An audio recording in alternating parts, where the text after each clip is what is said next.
Hi guys, welcome back to the channel. Thanks for joining me for another video. I thought I'll show you something interesting here. Well look, it's gone.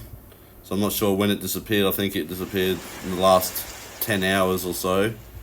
Let's deploy what I've made. Now look, I'm only making level 1 shock blasters. I'll show you why in a second. When they first brought out Weapons Lab, I started making lots and lots of these, and obviously making 2 when you can make 2, then make 3 when you can make 3. And because of that, I've been really struggling to maintain resources for it. So what I've decided to start doing for quite a few months now is to just run one prototype, and sometimes I even just run the weakest one depending on what it's going to cost me to build. As you can see, it's going to use vastly more cogs and glow rods, vastly more glow rods, and it's got fuses on there as well.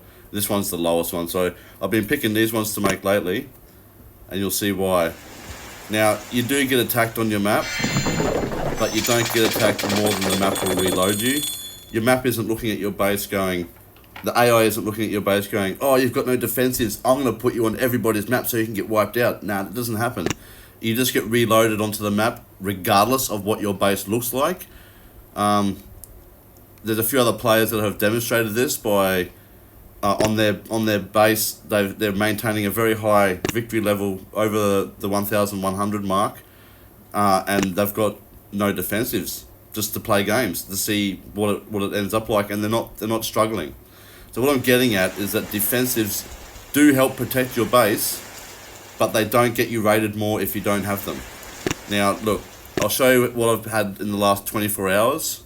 I have had quite a few home raids here, but as you can see beyond that, there's 24 hours. Beyond that, it's the regular, okay? So this is what you get regularly. And even this high level of raids is what you will get regularly. At least once a week, you'll get a big raid like this on your base, and you'll get lots of them. Now, you might think that looks bad, but look what I got out of it. Okay, I earned intel and diamonds on all of these bases.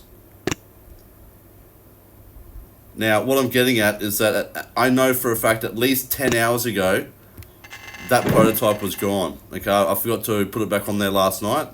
I knew it was going to end at some point last night, and I forgot to put it back on. So in the last 10 hours, I got raided twice at least, or maybe 3 times we'll put it at, and I've got intel off it every time.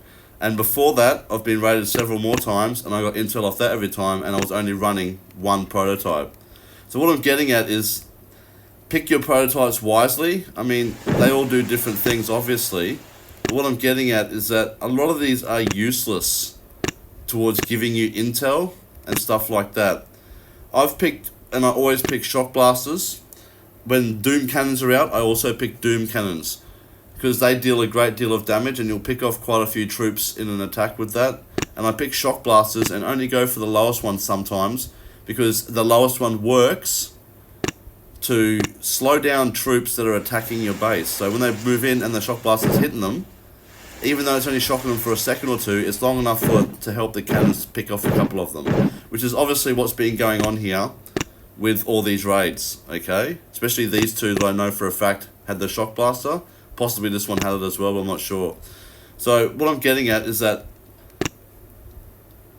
they can help your base by putting lots of them out there, but I've also noticed the more of them I have, I tend to get wiped out way easier and lose the attack every time more often, and I get less intel for it. Now, I'm not saying you're always going to get intel and stuff, diamonds running the layout that I've got, but I'm saying it does seem to have a great effect on your base.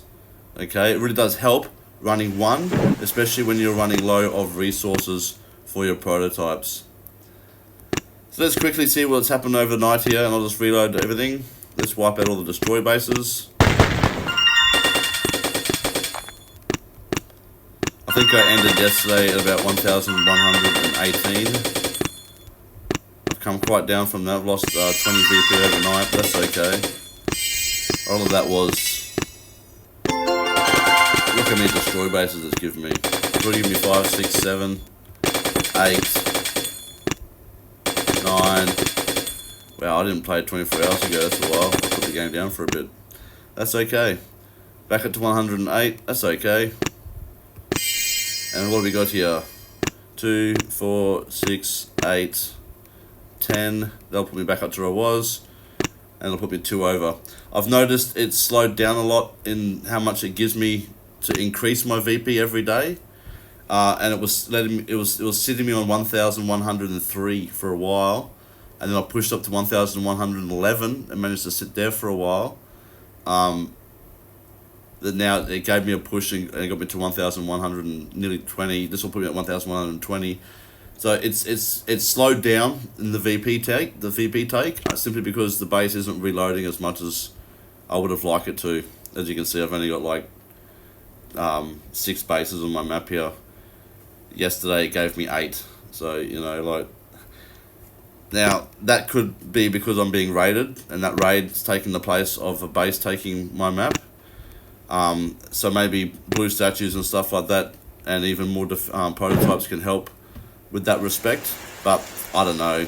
Like, after playing this now for 6 months consecutively to push up, or not even 6 months, but since 6 months ago since I started again, and then about 4.5 months ago when I started this push, I've noticed that these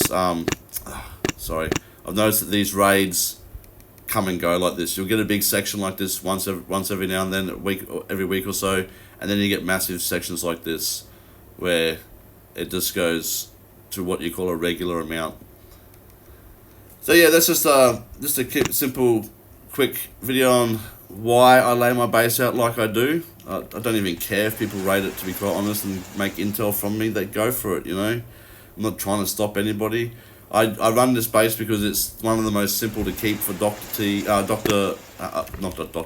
for Hammerman's defense when he attacks the base.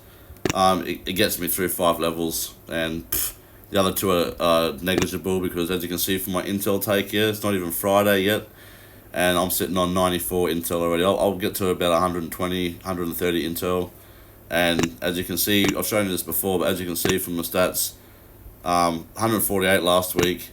My weekly average is creeping up. So, you know,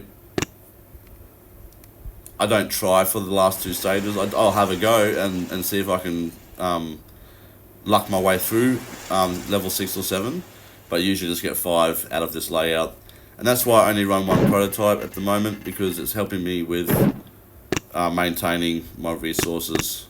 Because, yeah, they're just very low all the time. They were down around 60 odd a few months ago, and since I've started doing this, they're building up quite nicely. And of the prototypes, honestly, the best one you can get of all the time, is the Shock Blaster. Even just the lowest level one will do enough of its job to slow down troops to help them get picked off by your other defensives by the time it gets wiped out itself. It helps. Obviously it is, because look at my base rates, and I'm, you know,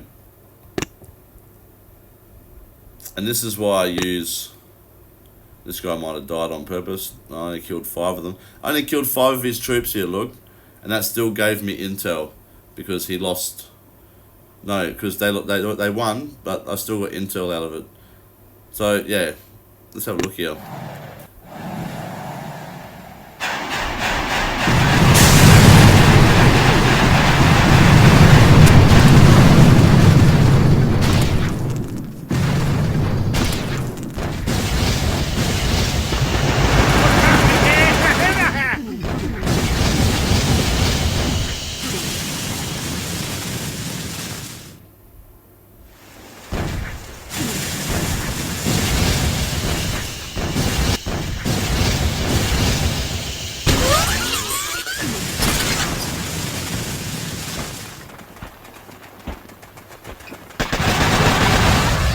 I like how they cluster at the front too now.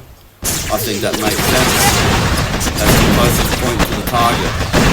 There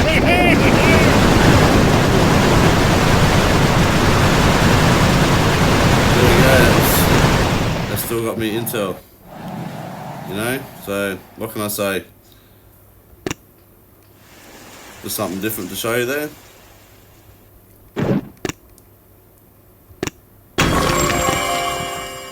The 33, but meh.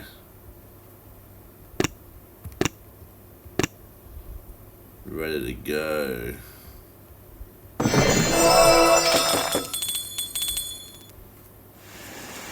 Alright. See you in the next one.